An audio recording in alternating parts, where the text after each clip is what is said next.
Last जो topic था वो आरबीआई था और लगभग ख़त्म कर लिया था हम लोगों ने। आज एक नया बैंक हम लोग पढ़ने वाले हैं, नाबार्ड। नाबार्ड बहुत ही महत्वपूर्ण है सभी एग्जाम के लिए, बहुत ज़्यादा ये आता है और ये स्पेसिफिक बैंक भी है, इस वजह से इससे बहुत सारे क्वेश्चन पूछे जाते हैं।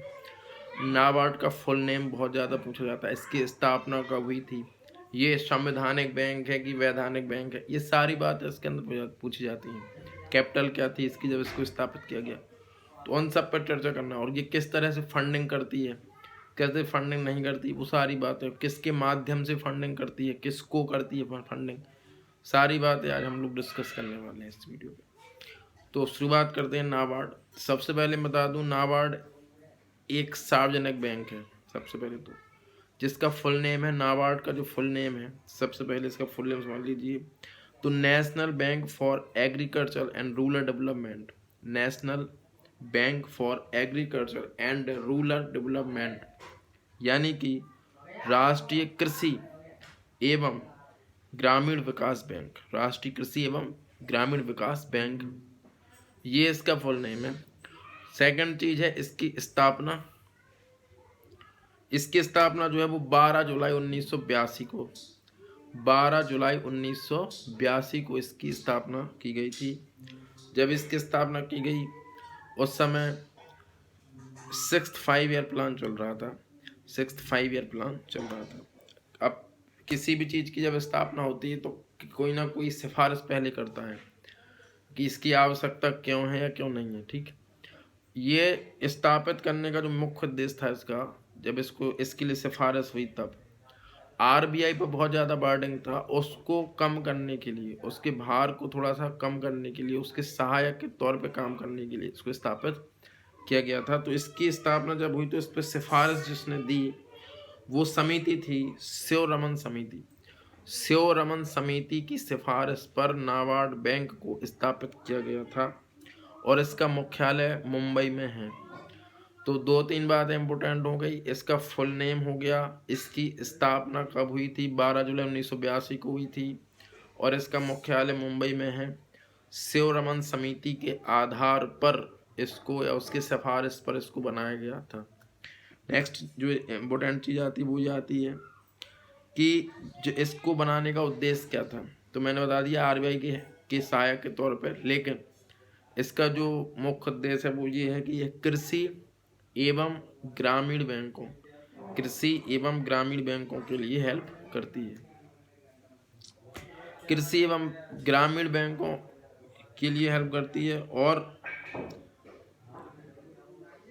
उन शहरी क्षेत्रों में जहां तक राष्ट्रीयकृत बैंकों का प्रसार नहीं है, वहां पर भी जो भूमि विकास बैंक है या सहकारी बैंक है या क्षेत्रीय ग्रामीण बैंक है, उनकी ये हेल्प करती है। तो दोबारा बता दें,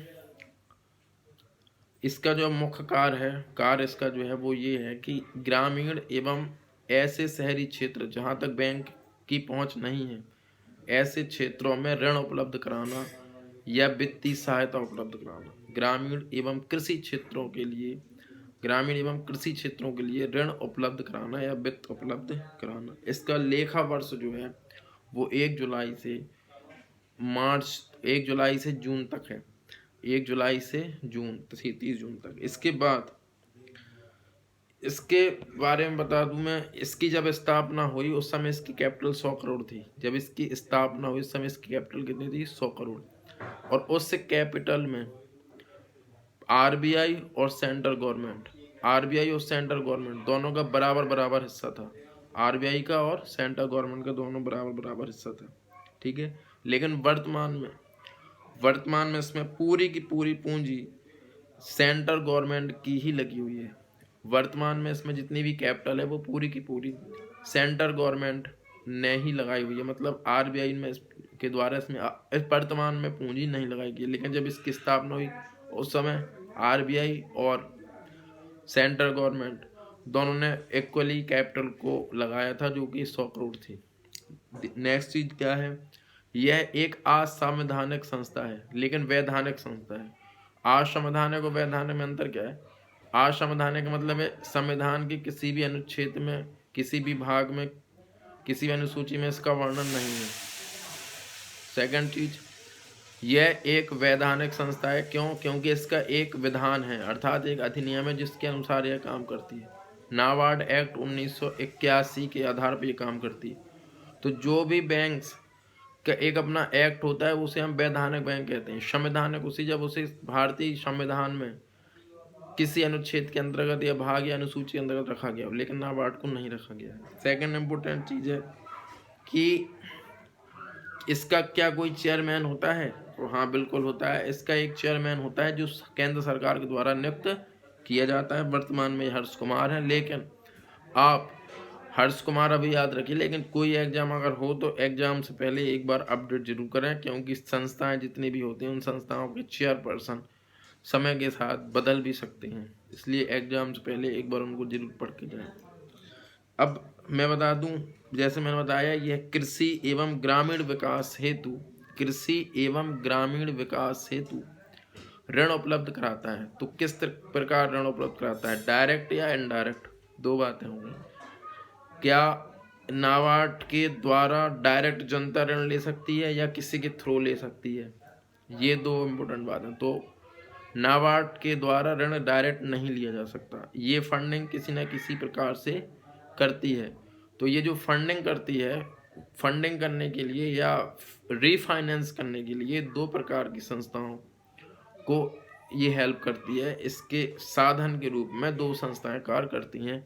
ऋण उपलब्ध कराने के लिए इसके साधन के रूप में दो संस्थाएं कार्य करती हैं। एक है सहकारी बैंक और दूसरी है भूमि विकास बैंक। सहकारी बैंक और भूमि विकास बैंक, ठीक। एक सहकारी बैंक, दूसरी भूमि विकास बैंक। पहले सहकारी बैंक के बारे में पूरा सुनेंगे, फिर भूमि विकास बैंक के बारे में सुनेंगे, ठीक।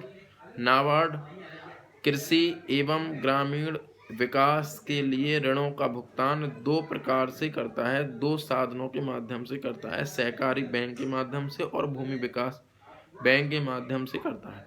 सहकारी बैंक के माध्यम से करने का क्या तरीका है वो समझ लीजिए, और सहकारी बैंकों को किस किस प्रकार से बांटा गया है वो सब। तो सबसे पहले सहकारी बैंक के बारे में सुन लीजिए और भूमि विकास बैंक, दोनों के बारे में थोड़ा सा इसके अभी केवल संक्षेप में समझेंगे, क्योंकि नाबार्ड अभी मुख्य हमारा जो टॉपिक है वो नाबार्ड है। लेकिन सहकारी बैंक और भूमि विकास बैंक के लिए भी अलग से मैं पढ़ाऊंगा पूरा फुल, क्योंकि वो काफ़ी बड़ा टॉपिक रहेगा। तो सहकारी बैंक जो है किस तरह की ऋण देती है और भूमि विकास बैंक किस तरह की ऋण देती है। सहकारी बैंक जो है अल्पकालीन एवं मध्यकालीन ऋण देती है। अल्पकालीन एवं मध्यकालीन ऋण मतलब 1 वर्ष के लिए या ज़्यादा 5 वर्ष के लिए।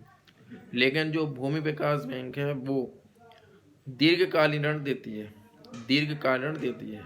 सहकारी बैंक अल्पकालीन और मध्यकालीन ऋण देती है, जबकि भूमि विकास बैंक दीर्घकालीन ऋण देती है। तो अब सहकारी बैंक के बारे में समझ लीजिए।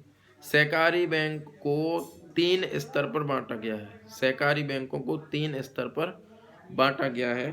पहला जो है वो है राज्य स्तर, पहला जो है कहाँ पर है? राज्य स्तर पे। दूसरा जिला स्तर पे और तीसरा ग्रामीण स्तर पे। राज्य स्तर पे, जिला स्तर पर और ग्रामीण स्तर पर, ठीक। राज्य स्तर का काम क्या है? राज्य स्तर का बहुत ही महत्वपूर्ण काम है। अभी मैं बता रहा था कि क्या नाबार्ड से डायरेक्ट लिया जा सकता है ऋण? क्या कोई इंसान डायरेक्ट वहां जाके ऋण ले सकता? नहीं। ऋण देने का जो काम है वो काम है जिला स्तर की सहकारी बैंक का और ग्रामीण स्तर की सहकारी बैंक का। तो फिर राज्य स्तर की क्या करती है? राज्य स्तर की जो सहकारी बैंक है वो एक पुल का काम करती है नाबार्ड और जिला स्तर और ग्रामीण स्तर के सहकारी बैंकों के बीच में। मतलब सरल भाषा में कहा जाए तो अगर किसी को ऋण चाहिए तो वो जाएगा ग्रामीण स्तर में या फिर जिला स्तर में। फिर ग्रामीण स्तर और जिला स्तर वाले किससे कॉन्टैक्ट करेंगे? वो करेंगे राज्य स्तर से, राज्य स्तर नाबार्ड से। तो नाबार्ड और जिला स्तर और ग्रामीण, नाबार्ड और जिला स्तर और ग्रामीण स्तर की सहकारी बैंक के बीच में एक पुल का काम करता है, वो आपका राज्य स्तर का सहकारी बैंक होता है, ठीक। अब इसके बारे में थोड़ा समझ लीजिए, इनको क्या कहा जाता है। तो राज्य स्तर की जो सहकारी बैंक वो प्रत्येक राज्य में होती है। ठीक है, राज्य स्तर की जो उसे हम लोग जो है राज्य स्तर और जिला स्तर और ग्रामीण स्तर। तो ग्रामीण स्तर की जो होती है उसका उद्देश्य होता है अल्पकालीन ऋण देना। ग्राम स्तर वाले अल्पकालीन देते हैं, जिला स्तर वाले मध्यकालीन देते हैं, और राज्य स्तर वाली जो बैंक होती है वो दोनों की हेल्प करती है, बीच में मेडिएटर का काम करती है। ठीक है, तो राज्य स्तर की जो ग्रामीण स्तर की बैंक है उसका नाम है प्राथमिक सहकारी समिति। प्राथमिक सहकारी समिति। जिला स्तर को बोलते हैं केंद्रीय सहकारी बैंक। जिला स्तर की जो सहकारी बैंक है उसको बोलते हैं केंद्रीय सहकारी बैंक, और जो राज्य स्तर की होती है उसे सहकारी बैंक बोलते हैं। ठीक, जिला सहकारी बैंक उसको बोलते हैं जिला सहकारी बैंक।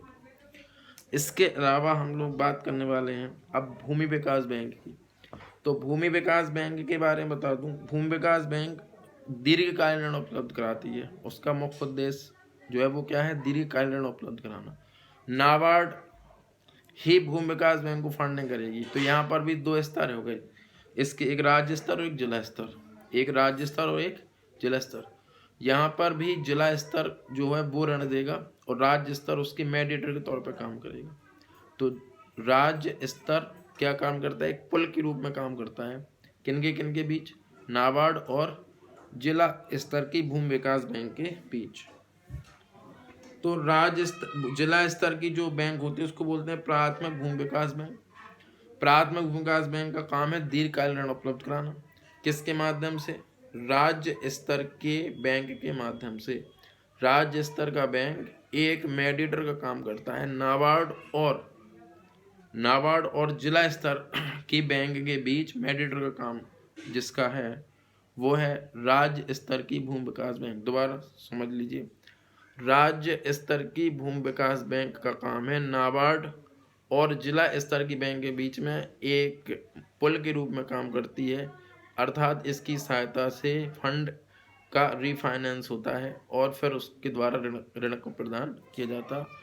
मुख्य रूप से भूमि विकास बैंक और सहकारी बैंक दोनों ही केवल कृषि कार्यों में प्रयोग होने वाले ऋण को ही देते हैं, लेकिन सहकारी बैंक जो भुगतान करती है वह अल्पकालीन और मध्यकालीन करती है। भूमि विकास बैंक केवल दीर्घकालीन करती है, मध्यकालीन नहीं करती है।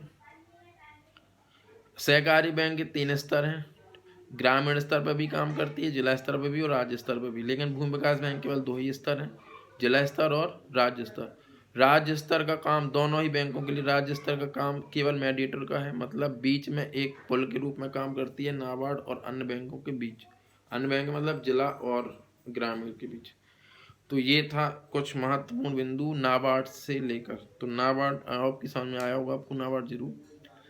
अब इसके बाद हम लोग जो है, और नाबार्ड का एक बार और है इम्पोर्टेंट बात बता दूं, नाबार्ड जो है जो क्षेत्रीय ग्रामीण बैंक है, क्षेत्रीय ग्रामीण बैंक पे अलग, अब बैंकिंग चल रहा है तो क्षेत्रीय ग्रामीण बैंक पे भी अलग वीडियो आएगा। तो क्षेत्रीय ग्रामीण बैंकों को कंट्रोल करने का काम भी नाबार्ड के पास है। ठीक, तो ये बहुत ही इम्पोर्टेंट टॉपिक था, इसको आप पढ़िए। और इसके बाद हम लोग जब सब कुछ खत्म हो जाएगा तो बहुत सारे MCQs भी पढ़ेंगे बैंकिंग से रिलेटेड। ठीक, थैंक यू।